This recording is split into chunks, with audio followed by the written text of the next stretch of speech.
সবাইকে জয় যিশু ঈশ্বরের গুরু। খুব সুন্দর লাগছে, খুব ভালো লাগছে। পিতা ধন্যবাদ। ওগুলো আমার প্রার্থনাতে যাবো, রোজ যেমন আশীর্বাদের প্রার্থনাতে আসি। সর্বশক্তিমান ঈশ্বর পিতা, তোমার মহানামে ধন্যবাদ করি। পিতা স্বর্গ পিতার সিংহাসন পিতার বাজে পিতা চরণের প্রভু নিয়ে আসেন, অসংখ্য ধন্যবাদ করি। পিতা তোমার মহানায় প্রশংসা করি। পিতা গো, আজকের কি বাক্য ভোজন আছে পিতা, তুমি তো বলবে আমি তো না প্রভু। প্রভুকে সর্বদা যে সকল সন্তানরা বিশেষ করে ইউটিউবের মধ্যে ফেসবুকের রুটিন অনুসারে তারা রোজ যেমন পজিটিভের বাক্য তাদের মধ্যে যাচ্ছে পিতা, তাদের মধ্যে পজিটিভ করবো গো, তাদেরকে তুমি সুন্দর করবো গো।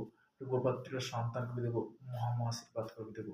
এদিকে যে সকল সন্তানরা হাসপাতালের মধ্যে বেডের মধ্যে রয়েছে দেবো, অসুস্থ পীড়িত দেবো, তার জন্য প্রার্থনা, তাদেরকে ব্লাড কভার করে তাদেরকে সুরক্ষিত রাখবে দেবো। এদিকে আজকের বিশেষ করে তোমার বাক্য বলেছে, আদিতে বাক্য ছিল, বাক্য পিতার প্রশ্ন সমস্ত সৃষ্টি করেছিল, তুমি সৃষ্টিকর্তা মালিক প্রভু।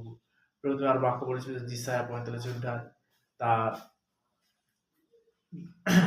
2 থেকে 3 পদ পর্যন্ত প্রভু তোমার বচনে বলেছো, আমি তোমার অগ্রকে গমন করে উচ্চ স্থান সমান করে পিতলের কবাট ভ্রমণ করিব ও লুহে হড়কা কাটে ফেলিব, আর আমি তোমাকে অন্ধকার বৃদ্ধি ধ্বংস গুপ্ত স্থানে সঞ্চিত নিধি দেবো।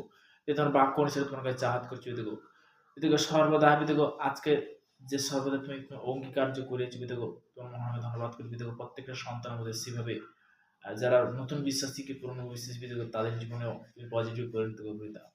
এদিকে সর্বদা দেখো মুদ্রিগত সুষমা সাথে সাধ্য সাধ্য যাচ্ছে দেবে, অনশন করবে, তার আঘাত করো তোমাদের দেবে দেখো, তোমার চাহাত করছি দেখো, তুমি আশীর্বাদে পরিণত করো প্রভু।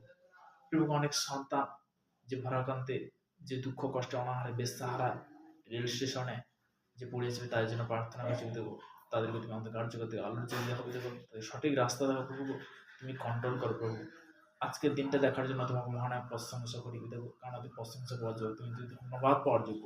গীত সংগীতা তার 112 অধ্যায় 1 পদে বলছো, তোমরা সদর প্রশংসা করো, ধন্য সেই জন যে সর্বকে ভয় করে, যে তার আজ্ঞাতে অতিমাত্র বোধে তার বংশ পৃথিবীতে বিক্রমশীল হইবে। এদিকে তোমার কাছে বিনতি ইচ্ছেকের প্রার্থনা রাখছি, এদিকে প্রত্যেকের সন্তানকে তুমি সেইভাবে আশীর্বাদে পরিণত করো পিতা। এদিকে হে আমাদের সর্বস্ব পিতা, তোমার নাম পবিত্র বলে মান্য হোক, তোমার রাজ্য আসুক, তোমার ইচ্ছা সিদ্ধি হোক। আজ আমাদের প্রয়োজনীয় খাদ্য আমাদেরকে দিও, মন্দ হইতে রক্ষা করো, যেমন স্বর্গে তেমন পৃথিবীতে হোক। Amen amen hallelujah. সবাইকে জয় যিশু ঈশ্বরের গৌরব হোক। তো আমি আজকের বাক্য থেকে শেয়ার করব যেসায় 65 অধ্যায় তার 16 পদে, যে ব্যক্তি পৃথিবী থেকে আপনাকে আশীর্বাদ করিবে সে সত্যের ঈশ্বরের নামে আপনাকে আশীর্বাদ করিবে, এবং যে ব্যক্তি পৃথিবীতে শপথ করিবে সে সত্যের ঈশ্বরের নামে শপথ করিবে, কেননা পূর্বকালীন সমস্ত সংকট লোকে ভুলিয়া যাইবে। হালেলুয়া, থ্যাংক ইউ জিসাস নাম। পূর্বকালীন সংকট সকল সমস্ত লোককে ভুলে যাইবে। তো আমরা সবকিছু ভুলে আজকে বলতে নতুন জন্ম বলতে পিতা পরমেশ্বরের সেবা করতে পেরেছি, পিতার আশীর্বাদে আসতে পেরেছি, এদের অসংখ্য ধন্যবাদ। এইভাবে প্রভুর সঙ্গে যত জুড়ে থাকবে পিতা তোমাদেরকে আশীর্বাদ করবে, কিবা করবে। সবাইকে জয় যিশু, ঈশ্বরের গৌরব হোক। আমেন।